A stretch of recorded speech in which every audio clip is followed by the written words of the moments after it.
Hey guys, this is Jonathan with I Call It Attraction. I'm a dating and relationship expert specializing in helping you understand attraction. So today's topic, we're talking about friends. So are you a friend? Are you in a friend zone? So are you her friend or are you a potential friend?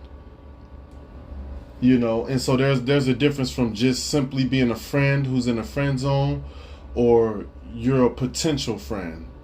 And so a friend who's just in a friend zone is simply a guy that either put himself in a friend zone, or she consequently put him in a friend zone because maybe he wasn't acting like a man. Maybe he wasn't displaying those high value male traits. Maybe he was nervous. Maybe he was stuttering when he speak. Maybe his body language was kind of showed her that, like, his body language was kind of off. Maybe he was fidgeting with his hands when he was talking to her. These are all subtle signs subconsciously that women will, their Terminator eyes will analyze these things, and subconsciously, it will, the results will come out that, oh, this guy's nervous. He's not the guy you're looking for. Because right away, a woman knows, what she's looking for. She's looking for a guy who's confident. All women want confident men. And when I say all women, I'm talking about naturally feminine women. I'm not speaking of the women who are masculine and who are a part of the feminist movement, because those, honestly, I don't even consider them as women. Those, I don't even know if they're humans. If we're being honest, I mean, I don't even know what species you could put them in, but they don't seem to like the human nature very much. So but all women within the realms of the category I'm speaking, they want confident men. They want men who are assertive, men who are masculine, not necessarily aggressive. And so it's a lot of guys that confuse that. They confuse being confident or assertive. They confuse that for, okay, I got to be a jerk. I got to be aggressive. If I slap her on her butt. Now that's is not a big problem to do that, but if you don't know her, you definitely shouldn't be putting your hands on her like that. Now maybe getting to know her, I mean, it's subtle signs that she will give you, that's like choosing signals, which is like letting you know, hey, I want you to do this. But if you don't receive those signals, you definitely don't want to put your hands on a woman. You want to kind of escalate slowly. Before ever even trying to touch her butt or anything of that case, you want to, I mean, but before even touching her, I would do some sort of escalation exercise. I forget what they're called. I'll find out though. But when you're talking to her and you're flirting, let's say you're on a date, or you're just outside talking to her and you're flirting with her back and forth. And one of the things I may do is I may grab her hand and, like, hey, let me read your palm, and it's kind of like a game, like a joke, a playful joke. And as I'm going through, like, oh, I see in your future, you're gonna have a tall, brown skinned, handsome man. Oh wow, and he, oh, okay, I see. And he's very successful, and he's, and I will be naming myself, and who's this guy that she's gonna meet, that she's gonna, meet and like, and as I'm doing that, she allowed me to hold her hand and kind of play with her hand and touch her hand. That's like, really, for me, that's like the first level of escalation. If we talk about escalating Kino, which I'm gonna do a video describing what that is. And so escalating Kino, that will probably be the first step, even before the kiss. The kiss comes to play, and it depends. It depends, like gauging her interest level while you're on the date or while you're talking to her, gauging her level of where she is. Because I mean, yeah, you can. I'm a confident guy. I'm a kind of guy, I will go for the kiss. I won't probably wait 3 dates or nothing like that. The first date I would go for it, but that's upon me gauging her interest level and seeing, obviously I passed the looks test, and obviously, depending where her interest level is for me, that will let me know if it's okay to do it or not. And based off of our conversation and the awkward silences, because many guys get afraid of that, right? So, yeah, but so being friends, that's a lot of guys that's just simply friends. They don't make it out of the friend zone. They're simply just friends, and they're really her male girlfriend, and she just unload all her problems on him, and they just talk about everything she would talk about with her girlfriends, and that's literally it. There's nothing else. She does not see him as a love interest. She does not see him as a potential partner. She does not see him as a potential boyfriend or potential husband. He's simply a male girlfriend. Sad to say, but that's what it is. Now you have the potential friend, who the reason that they're potential, or you could call it friend with potential, whichever one you prefer.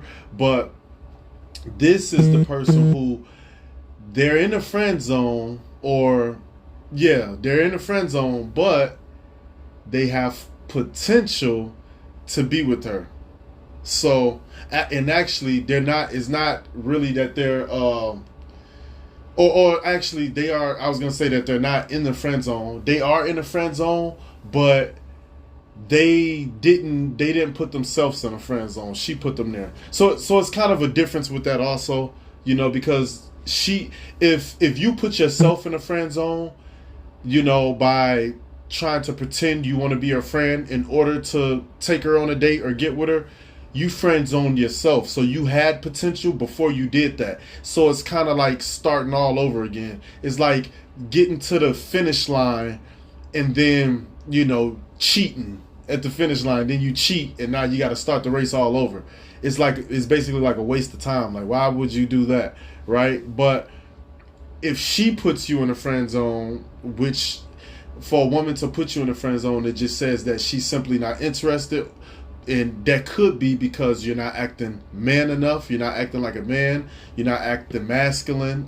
Maybe you're too wimpy or whiny, and when you act like that, you just kind of separate yourself from the high value males. And women know that. And they kind of see you and they categorize you. They put a label on you and they just put you in that little box, and they don't pull you out. I mean, unless you make a significant change, and they're able to be present to witness it. Otherwise, it's just like you'll just stay there, But so there's a big difference, though, from this friend who's he put himself in a friend zone, which this is he's just a friend. He put himself there because he pretended to actually be her friend. Like that, his whole goal was, okay, I want to be her friend to get with her. Which means, is deceptive. He has false motives, or ulterior motives, false intentions, so you're pretending to be something to get with her. That's a big difference opposed to the guy who he's direct. He's not pretending like, oh, I'm going to be her friend and she's going to give me her number once we become friends. No, he comes direct and he says, listen, I want to be with this girl and I like her. I'm digging her, and she knows his intentions. She knows them because they're upfront. He's not hiding them. He's not trying to pretend, or anything of that nature. So that's the difference, and that's what happened with me when I was in a friend zone. I didn't put myself there. I wasn't trying to pretend to be her friend. Like up front, she knew that I wanted to be a potential lover, a potential boyfriend, or so forth, and it's nothing wrong with that. You got a lot of red pill people who they shame you for getting in relationships, and it's almost like, oh, you're not red pill once you get into a relationship. Listen, in a relationship, I'm still red pill. As a matter of fact, once you get in a relationship, not only are you red pill, but you become proactive, where you set the board, And in a sense, I hate to put it like this because people usually take it the wrong way, but in a sense, it's like you control the relationship. Like in a sense, I'm not saying it in a way like you is not how you thinking. You know, don't take it like that. But in a sense, being proactive, you have control in the relationship. Not that you're controlling her, and I'm not saying nothing like that. Like, try to understand what I mean. Go back and watch my video about becoming proactive in a relationship, and when you see that, that's what I mean concerning this. So that's you're just more proactive, and you know, as far as what goes on, there isn't anything that's pretty much going to surprise you because you have the board set. You set the tone of the relationship at the very beginning. So anything to jump out at you that can, you know, maybe keep her away from you or push her away from you or anything of that nature, it's gonna fail, you know, because you already have measures put in place to counter those attacks, if you get what I mean. So yeah, but that's a big deal. Is, are you a friend or are you a potential friend? The potential friend, he has more potential because he didn't put himself in the friend zone. He just maybe don't have enough proof, you know, that he's desirable. Either he doesn't have enough proof, or maybe he's not acting like a man, you know, or maybe she's simply not interested. Maybe he don't pass the looks test, or, you know, her interest level is low for him, you know, because maybe he doesn't, you know, maybe he doesn't